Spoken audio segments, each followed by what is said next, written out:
이사야 43장 18절에서 19절 말씀입니다. 너희는 이전 일을 기억하지 말며 옛날 일을 생각하지 말라.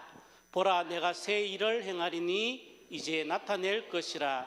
너희가 그것을 알지 못하겠느냐? 반드시 내가 광야의 길을 사막의 강을 내리니. 아멘. 할렐루야.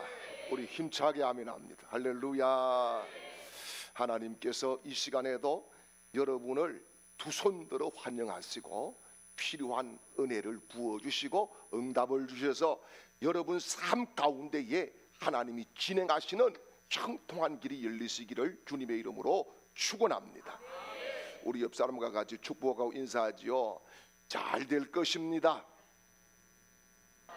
정말 잘 될 것입니다. 당신의 삶은 하나님이 붙들고 계십니다. 당신의 인생은 하나님이 진행하십니다. 당신은 최고의 복덩어리입니다. 할렐루야. 하나님께서 오늘 여러분 한 분 한 분의 이름을 부르시고 여러분이 지고 온 모든 무거운 짐, 염려, 걱정, 두려움, 질병, 고통들을 십자가에서 깨끗하게 정리해 주시는 신비스러운 역사가 일어나시기를 주님의 이름으로 축복합니다. 어떤 부대에서 연대장이요, 연병장에다가 모든 병사들을 불러 모았습니다. 그리고 큰 소리로 이야기를 했어요. 여기 병사들 가운데에 대학에서 피아노 전공한 놈 없냐? 이랬더니 어느 병사가 손을 번쩍 들고 내 이병 이전공 어느 대학이야? 예, 한양대학교 나왔습니다. 야, 너 안 되겠다. 또 없냐? 이랬더니 이분에는 또 다른 놈이 이야기합니다. 일병 이건반.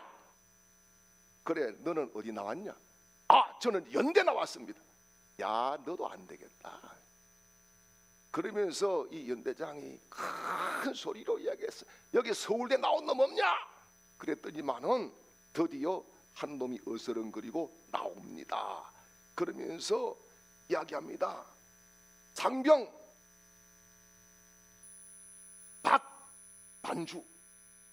그래, 야, 너 잘됐다. 야, 너 여기에 연대 나온 놈, 한대 나온 놈 이 데리고 있잖아. 피아노 좀 옮겨라. 이렇게 이야기를 했어요.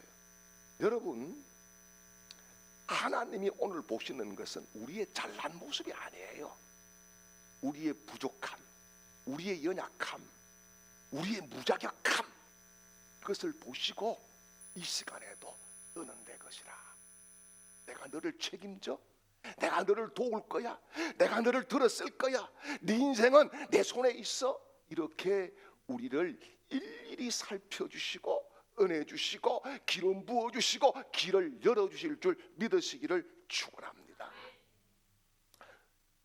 모든 사람들이 살아가는 데는요, 누구나 다 세 가지 기준을 가지고 그 기준에 의해서 움직이고 결단하고 판단하고 살아갑니다. 첫 번째가 뭐냐 하면은 인생관이에요. 인생관. 그 인생관이라고 할 때 우리는 너무 두리뭉실한데, 예를 들어서 그 최희준 씨가 부른 노래 가운데 인생은 나그네 길 그랬어요. 인생은 나그네 길이다. 이거는 인생관이에요. 인생관이 나그네로 보는 거예요. 그 다음에 중요한 것이 가치관이에요. 이 가치관은요, 모든 일을 판단하는 기준이 돼요. 그리고 선택을 여기에 의해서 결정을 이 기준에 의해서 하게 되는 거예요. 이게 가치관이에요. 그 다음에 한 가지가 더 있어. 이게 세계관이라고 하는 거예요. 이 세계관은 뭐냐? 복은 하나님께로부터 내려와. 하나님 없으면 우리는 살 수 없어. 이게 세계관인 거예요. 자, 그런데 이 세계 중에서 우리 인생 가운데에 중요하게 적용하는 것이 있어요. 그게 뭐냐? 두 번째 가치관이라고 하는 거예요.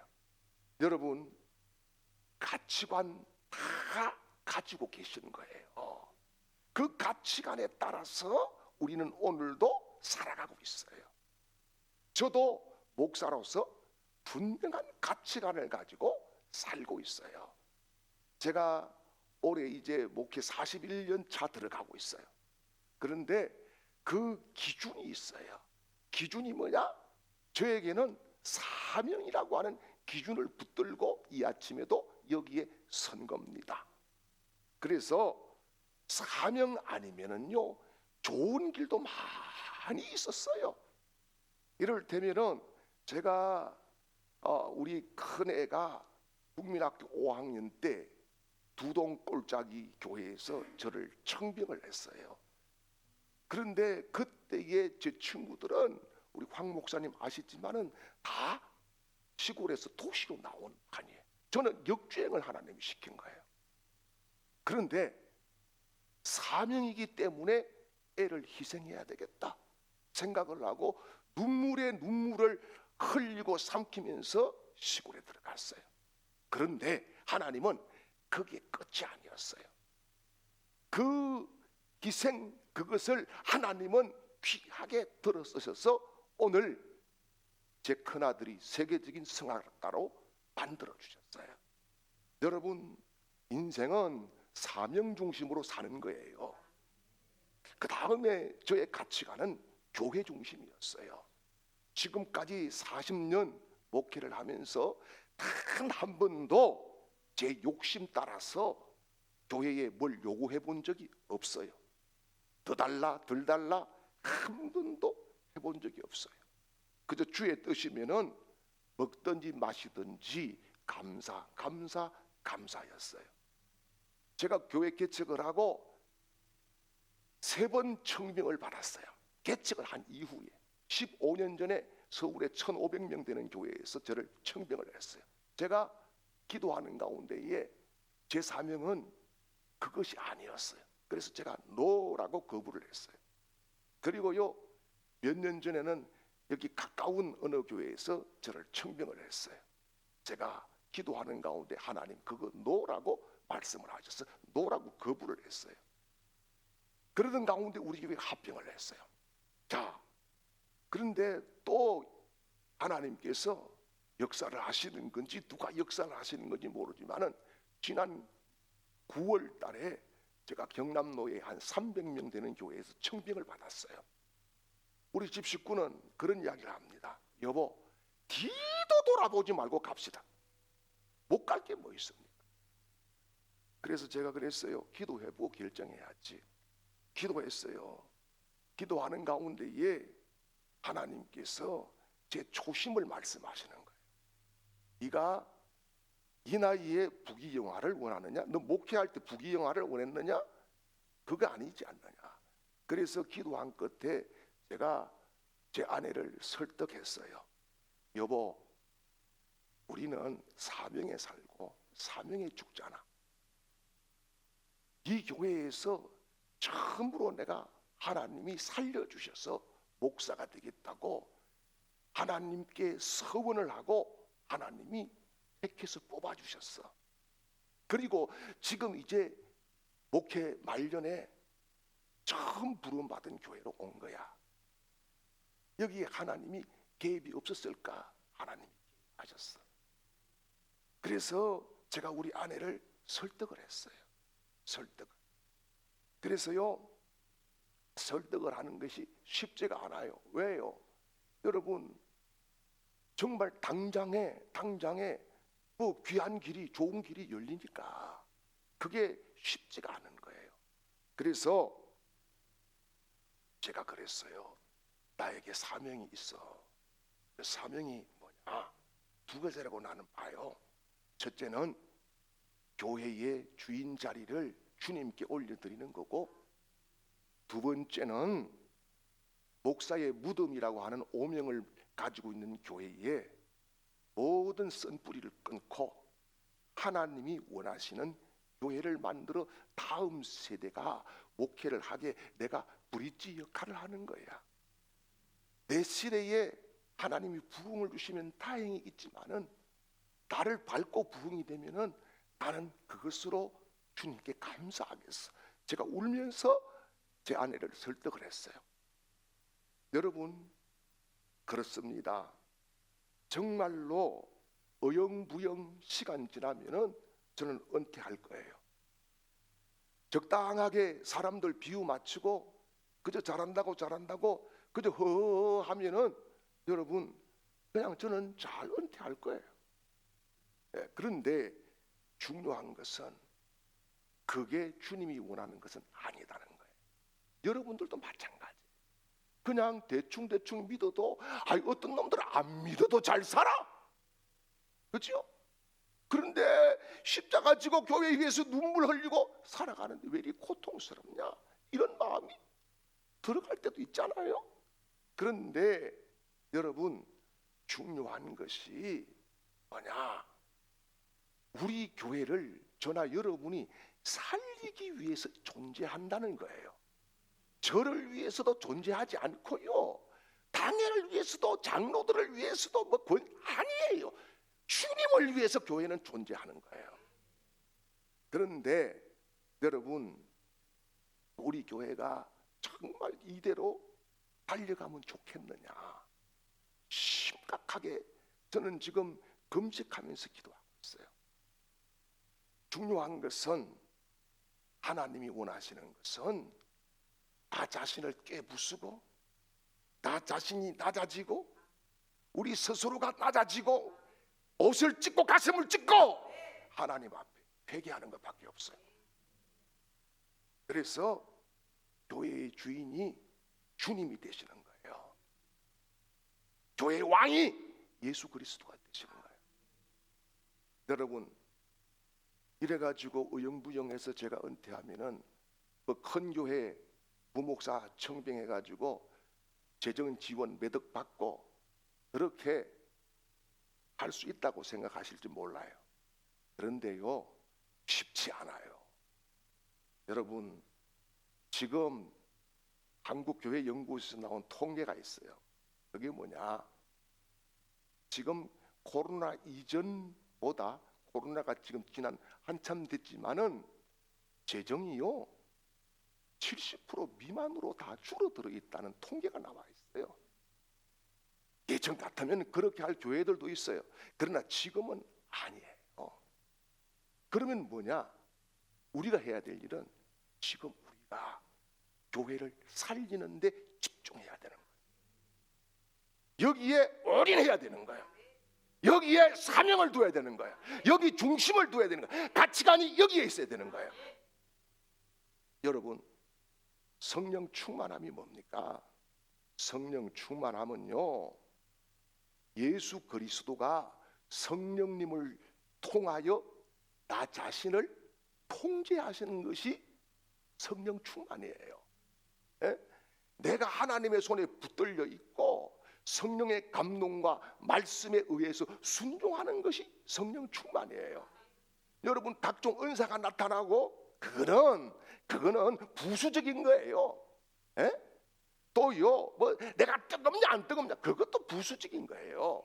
성령 충만은 성령님 손에 내가 붙잡혀서 성령님의 지시를 받고 다스림 받고 통제 속에 있느냐, 이게 성령 충만인 거예요. 그래서 성령이 아니면 나는 움직이지 않아. 이게 성령 충만인 거예요. 그러면 성령 충만했던 초대교회는 어떻게 됐느냐? 과거에 매이지 않고 성령이 오시니까 미래에 대한 것들을 열어가더라는 거예요. 그래서 사도행전 2장 17절 말씀을 보죠. 하나님이 말씀하시기를 말세에 내가 내 영을 모든 육체에 부어주리니 너희 자녀들은 예언할 것이요 환상을 보고 너희 늙은이들은 꿈을 꾸리라. 아멘. 여기 세 가지가 있어요. 너희 자녀들은 예언을 할 것이다. 예언이 뭡니까? 미래를 이야기한다는 거예요. 그리고요, 너희 젊은이들이 환상을 보는데, 여러분, 과거 환상은 없어. 과거 환상은 꿈이에요. 그런 미래를 본다는 거예요. 그 다음에 너희 늙은이가 꿈을 꾸리라. 여러분, 늙은이가 꿈을 꾼다는 것도 뭐예요? 과거에 뭐 누가 이런 꿈이 아니라 미래에 되어질 꿈을 꾸는 늙은이가 있어야 길이 열린다는 말씀인 거예요. 그래서 많은 교회들이 과거병에 묶여 있습니다. 과거 습관, 과거 전통, 과거 방식, 과거 사람. 그래서 하나님이 새 길을 열어놓아도 가지 못하고 있는 거예요. 여러분, 새 길을 가려고 하면은 과거를 내려놓을 때만 갈 수 있는 겁니다. 사탄이 교회를 파괴하는 것은요, 그렇게 사탄들은 힘을 안 써요. 왜냐하면은 과거에 집착하고 과거에 머물러 있는 교회들이 너무 많기 때문이에요. 그래서 사탄은 교회를 넘어뜨리기 위해서 큰 일을 하지 않고, 야, 너가 옛날이 좋았잖아, 옛날에 그때 이것만 계속 되뇌이게 하는 거예요. 그런데 오늘 하나님은 뭐라 그러세요? 과거를 기억하지 말아라, 이렇게 말씀을 합니다. 여러분, 하나님이 새 길을 여실 때에 우리 모두가 결단하는 은혜가 임하시기를 주님의 이름으로 축원합니다. 하나님은요, 출애굽 때 홍해를 갈라주셨어요. 여러분, 광야에서 만나도 주셨어요. 반석에서 샘도 내주셨어요. 바벨론 포로에서 길도 열어주셨어요. 성경의 역사는요, 뒤에서 오는 것이 아니라 앞에서 오고 있는 것입니다. 그러므로 우리가 이 2026년에 우리 교회의 대전환의 역사가 우리 속에서 일어나고 성령님 안에서 지시해 주시는 순종의 은총이 있기를 주님의 이름으로 축원합니다. 이사야 43장은요, 바벨론 포로기에 이스라엘의 전환 선언문입니다. 이스라엘 백성이 바벨론 포로 칠 수 있는 생활을 했어요. 성전이 무너졌어요. 미래 꿈이 없어요. 다 파괴되었어요. 그런데 하나님은 그 절망 속에서 새 것을 말씀하시는 거예요. 제가 우리 집 식구 설득할 때에 그랬어요. 여보, 우리가 어쨌든 하나님이 밥은 안 굶길 거 아니야. 그러니 국수 장사를 하더라도 우리 여기서 목숨 걸어 봅시다. 그렇게 이야기를 했어요. 그래서 국수 장사하고 있어요. 그런데 국수 장사하면서 한 가지 제가 큰 은혜를 받는 게 뭔지 압니까? 국수 한 가닥도 주님 허락 아니면은 팔 수 없어. 이게 인생이요. 그게 그만큼 인생은 허약하고 나약한 거예요. 주님께서 허락하셔야 한 가닥의 국수라도 팔 수 있고 한 숟가락의 밥이라도 먹을 수 있는 거예요. 여러분, 내 잘나서 된 거 아무것도 없어요.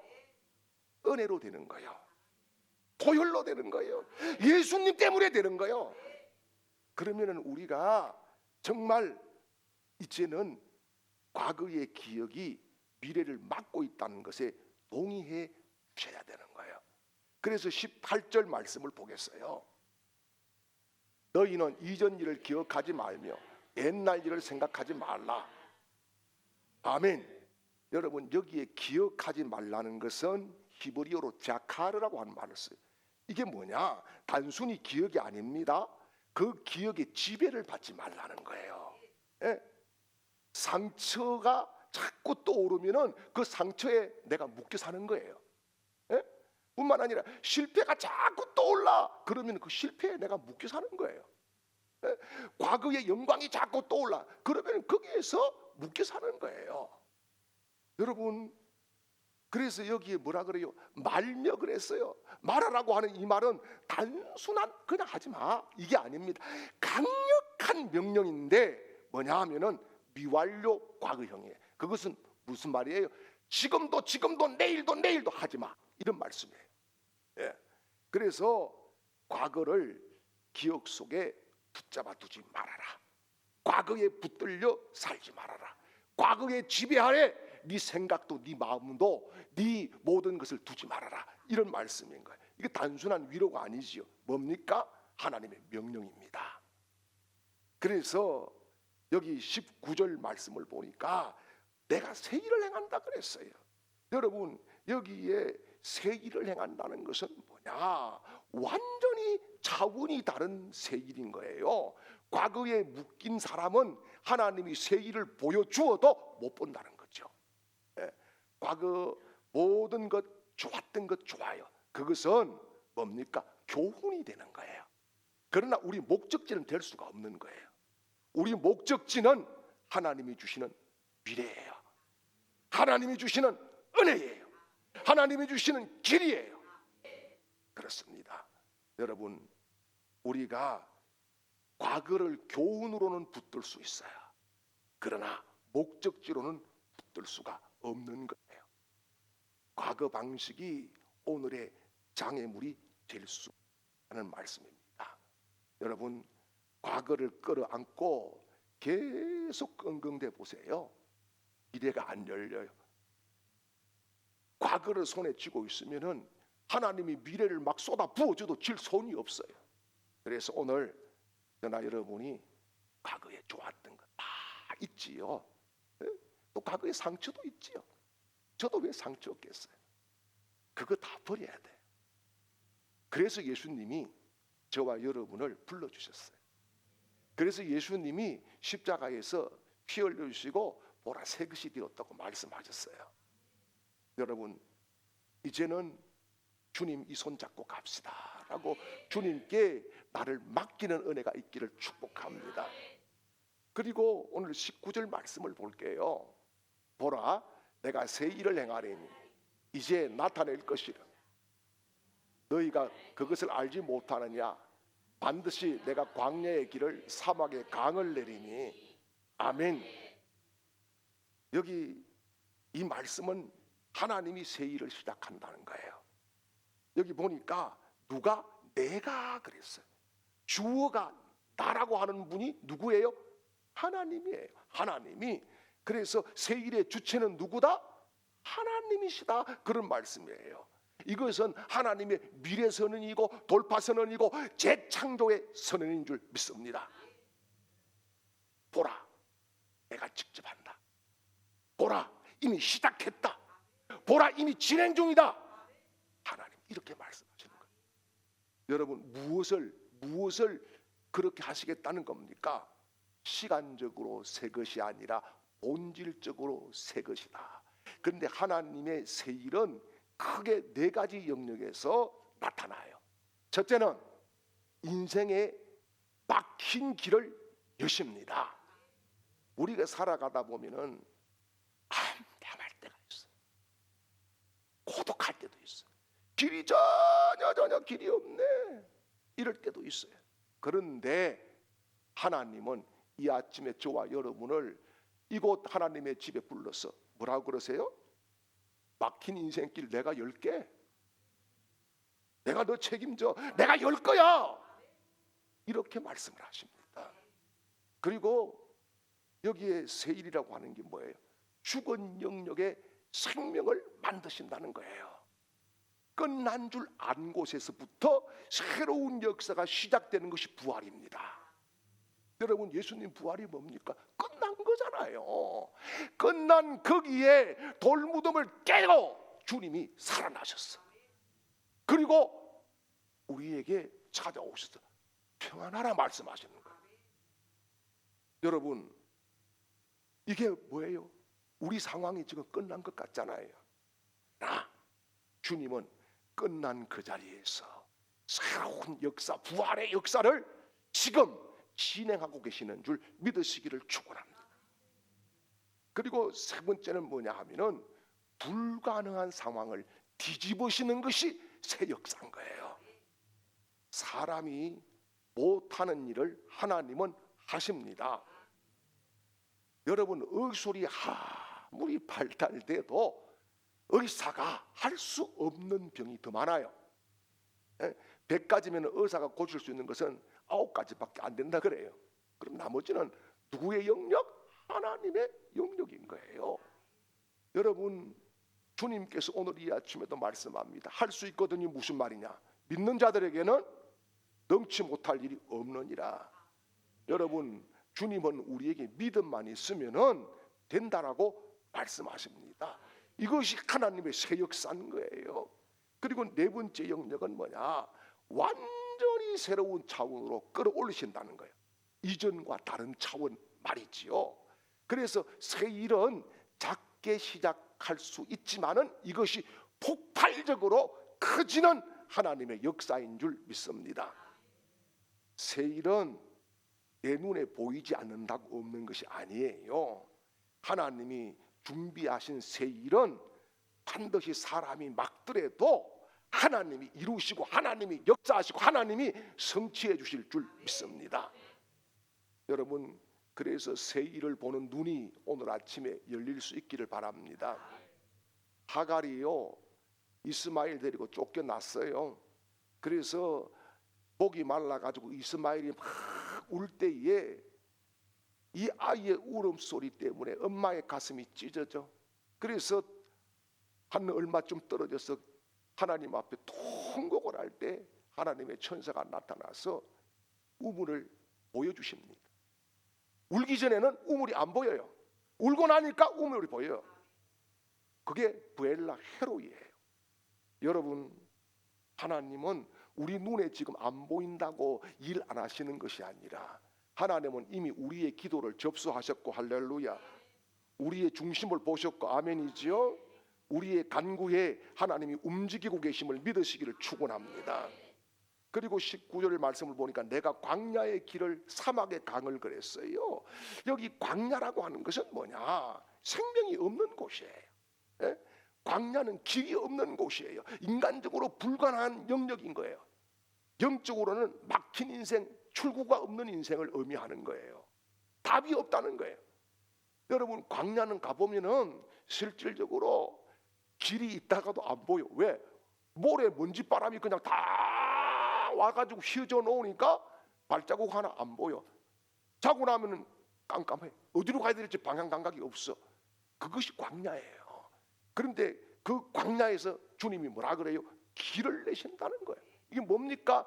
통로를 열어주겠다. 돌파구를 찾게 해주시겠다. 새로운 방향을 열어주시겠다. 단순한 위로가 아니라 저와 여러분과 우리 교회를 바꾸는 운명적인 통로를 하나님이 열어주시는 줄 믿으시기를 축원합니다. 그리고 사막의 강을 낸다 그랬잖아요. 사막의 강, 여러분 자주 말씀드렸지만은 광야와 사막은 똑같이 모래 벌판입니다. 그런데 광야에는 생명이 그래도 살 수 있어요. 사막에는 살 수가 없어. 사막에 사는 것은 세 가지밖에 없어요. 뭐냐? 선인장, 전갈, 낙타. 다 이것들이 뭐예요? 독초 혹은 독을 가지고 있고 자기밖에 모르는 거예요. 자기밖에 모르는 사람들은 늘 사막 같은 인생을 산다는 말씀인 거예요. 그런데 이 사막이 황폐하지만은 메마른 곳이지만은 하나님이 뭘 하신다고요? 강을 내신다 그랬어요. 여기에 강이라고 하는 것은 히브리어로 네하로트라고 하는 말을 쓰는데요. 그것은 뭐냐? 그냥 강이 아니에요. 끊임없이 하나님이 공급하시는 물, 그런 뜻이에요. 단순한 물이 아니에요. 생명수를 의미하는 거예요. 여러분, 이것은 하나님의 창조의 능력의 선언인 줄 믿습니다. 그래서 우리가 지금 볼 때 막막하고 길이 없습니까? 주님은 오늘도 길을 내십니다. 여러분, 물이 없어 가랍니까? 주님은 끊임없이 은혜를 공급하시고 능력을 공급하시고 축복을 공급하시고 창조의 은혜로 우리를 이끌어 가실 줄 믿습니다. 이제 이 말씀 앞에 우리가 결단해야 돼요. 막힌 것을 보지 않겠습니다. 할렐루야. 광야를 보지 않겠습니다. 사막을 보지 않겠습니다. 길을 만드시는 하나님만 보겠습니다. 강을 흐르게 하시는 하나님을 나는 신뢰합니다. 이런 고백으로 하나님께 영광 돌릴 수 있기를 축복합니다.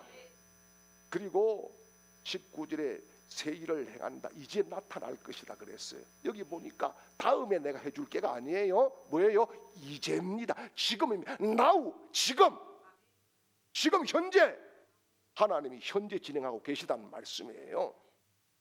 여러분, 하나님이 진행을 하실 때에 우리도 바꿔야 됩니다. 생각을 바꾸고 마음을 바꾸고 말을 바꾸고 행동을 바꿔야 돼요. 교회도 마찬가지.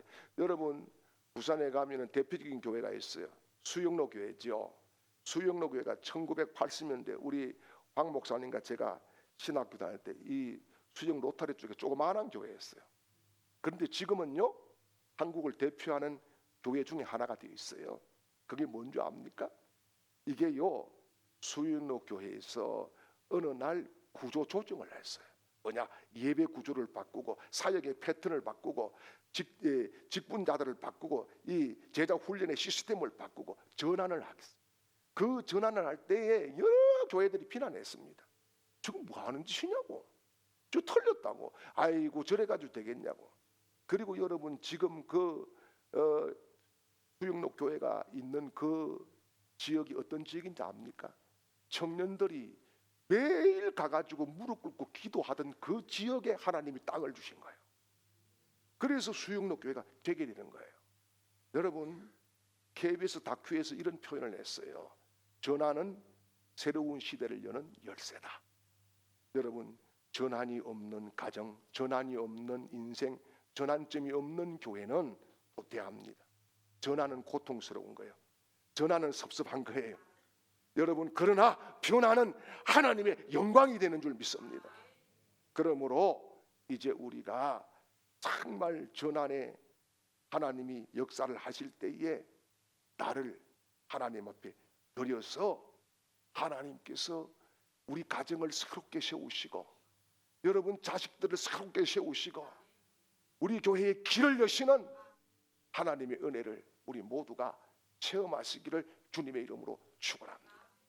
교회의 머리 되신 우리 주 예수 그리스도의 은혜와 새 일을 행하시는 하나님의 놀라우신 사랑하심과 오늘도 나를 변화시키고 깨닫게 하시는 하나님의 성령의 역사가 사랑하는 성도들 심령과 가정과 기업 위에 주광교회 위에 지금부터 영원토록 함께 하시기를 간절히 축원하옵나이다. 아멘.